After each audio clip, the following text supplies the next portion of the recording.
let's move now to the diplomatic front. Um, the Swiss-led process was very hopeful and supported by many in the international community. Yet La République du Cameroon withdrew and remotely engineered the secret talks in Quebec. What should be our expectation at this time and others that may have taken place after, such as the Hudson Institute meeting and USIP, that United States Institute of Peace? The names you have called are respected stakeholders in this struggle. So I want to be very careful not to slight anybody. But let me say this categorically, that there has only been one genuine international process that would have solved this problem in the right manner as a conflict between two countries of equal status. And that process was the Swiss process, which we endorsed 100%, which we participated in for 2.5 years, which La République dreaded, having been persuaded by their internal enablers who told them, we have destabilized the interim government, so you don't need to go where they are. Just back off. We have leveled the playing field. The one you dread most is no longer in existence. So why do you go to Switzerland? Encourage them to withdraw. That is my assessment. Remember, that only happened after some infiltrators tried to destabilize this interim government. Immediately, La République came out boldly and said, we don't want it again. Okay. This is my assessment, that after that, whether it is Canada, whether it is Hudson, whether it is USIP,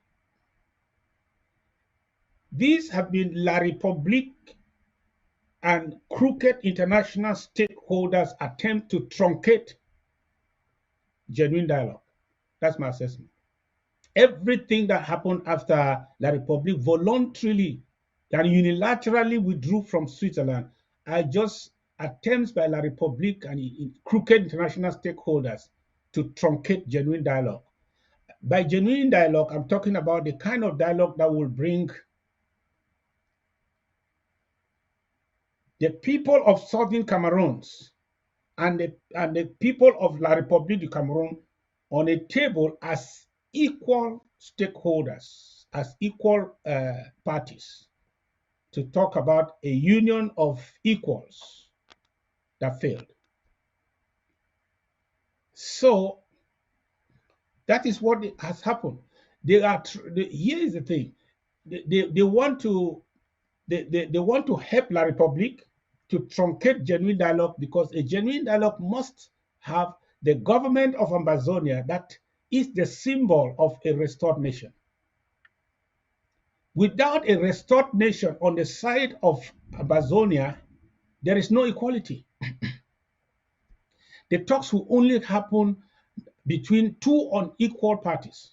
But the only way we can approach this matter as two states of equal status is when Southern Cameroons and Ambazonia have a government which represents the sovereignty of that nation, as it were, in Fumban. So that is what the La République is struggling to use certain crooked stakeholders to achieve. By truncating the genuine dialogue, by dissolving the power of the IG as principal on this side. Because if they can dissolve the power of the IG as principal on this side, then they have reduced this to an internal affair within a certain construct called La République du Cameroun. So that is the fight. When you see all the fight to reduce the IG to a group, to dissolve the IG and make it as a non-actor completely, or despise it, pretend that it doesn't exist? I dare anybody, any Sunday talk show host to pronounce my name in any of their televisions. There are many stakeholders in Amazonia. Pronounce my name there and talk freely about what I'm talking here now and what we are doing. They will close that station. That is a deliberate attempt to despise our existence, to deny our existence, to level the playing field, to deny us the status of sovereignty, of a sovereign nation with a legitimate political leadership as a country. Otherwise, they will have to meet us as another country as two equals. They dread that.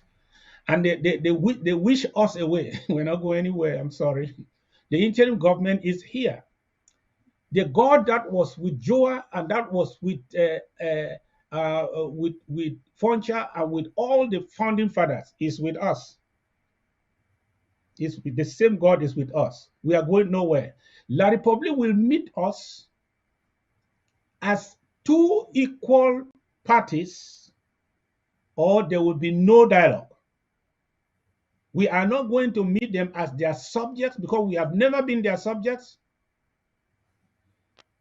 We are not going to meet them as some groups of disgruntled people who speak English language who want to talk to them. No.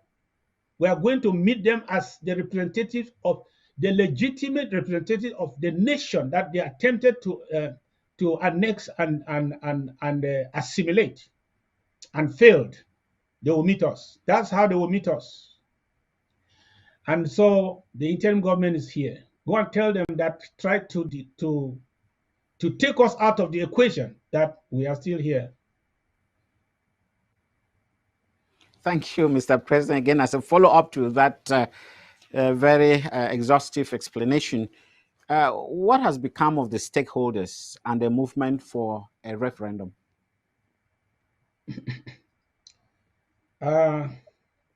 Those are all people, those are all attempts by some out of ignorance and some wittingly or unwittingly working for the same La République du Cameroon, trying to achieve something. They want to change the character, those people who came for referendum.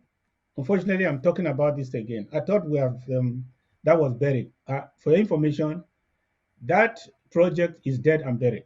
Then let me tell you what they wanted to do. They wanted to recharacterize our endeavor as something else than what it is. They wanted this struggle in Amazonia to be not about we are free, but we want to be free. Because our struggle in this interim government is that we are a free people and we are defending our freedom. But they wanted us to say, no, we are not free. We want to be free. They wanted the struggle to change from we are independent to we are demanding for independence. We are not demanding for independence from anybody because we had it. You don't ask for what you have. So they wanted, these people of referendum, they wanted us to change from we have independence to we are asking for independence. They wanted the struggle to be recharacterized from from a restoration struggle to an agitation for a referendum. Can a people who are asking for a referendum claim to have restored anything? How do you restore and ask for a referendum? So if you accept one, it means you don't have the other.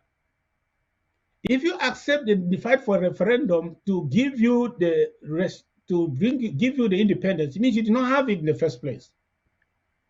So they wanted to recharacterize our struggle from a struggle between two states of equal status to a struggle within one Cameroon that has to decide what happens to the people of southwest and northwest regions of Cameroon. That's what they wanted to do. I speak today like this, and I can say that some people, out of ignorance, embrace the terminology because they did not even know what it was, what the implications were. They thought they understood what a referendum means. They did not know what that it means within our context. They did not know. Many did not know. But I'm sure we took time to educate the people of Amazonia, and a good number of patrons came to the understanding. Now, the salesmen of that project, they don't have enough to convince anybody to join them again. So I can tell you that it is dead and buried.